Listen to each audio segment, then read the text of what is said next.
केंद्र सरकार के प्रधान वैज्ञानिक सलाहकार के विजय राघवन ने बुधवार को चेताया है कि कोरोना की तीसरी लहर जरूर आएगी, उसे आने से कोई नहीं रोक सकता। हालांकि साथ में उन्होंने ये भी बताया कि तीसरी लहर कब आएगी। इसके बारे में उन्होंने कहा कि पुख्ता तौर पर अभी कुछ नहीं कहा जा सकता, लेकिन इतना तो तय है कि कोरोना की तीसरी लहर जरूर आएगी, लिहाजा इसके लिए हमें तैयार रहना जरूरी है। के विजय राघवन ने यह भी बताया कि आखिर कोरोना की तीसरी लहर क्यों आएगी। दरअसल कोरोना वायरस खुद को जिंदा रखने के लिए लगातार अपना स्वरूप बदलता रहता है। वहीं जब वैक्सीनेशन का कार्य बढ़ेगा तो कोरोना के नए वेरिएंट सामने आ सकते हैं और फिर ये वायरस आपके इम्यूनिटी को धोखा दे सकता है।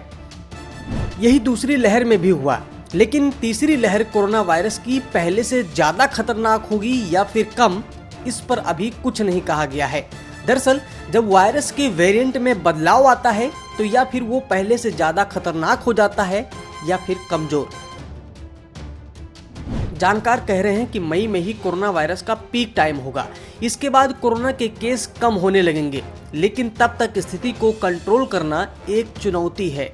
कोरोना को लेकर भविष्यवाणी करने वाली केंद्र सरकार के mathematical modelling expert professor M Vidyasagar की माने तो मई के अगले हफ्ते से कोरोना की दूसरी रफ्तार ढलान पर होगी। अब जब तीसरी लहर की संभावना जताई जा रही है तो ये भी सवाल उठता है कि आखिर तीसरी लहर से बचना कैसे होगा। कोरोना की तीसरी लहर को लेकर सरकार के प्रिंसिपल साइंटिफिक एडवाइजर ने आगाह तो किया है, लेकिन साथ में ये भी बताया है कि इससे निपटने का तरीका क्या है। तीसरी लहर से निपटने का सबसे बड़ा हथियार वैक्सीनेशन होगा।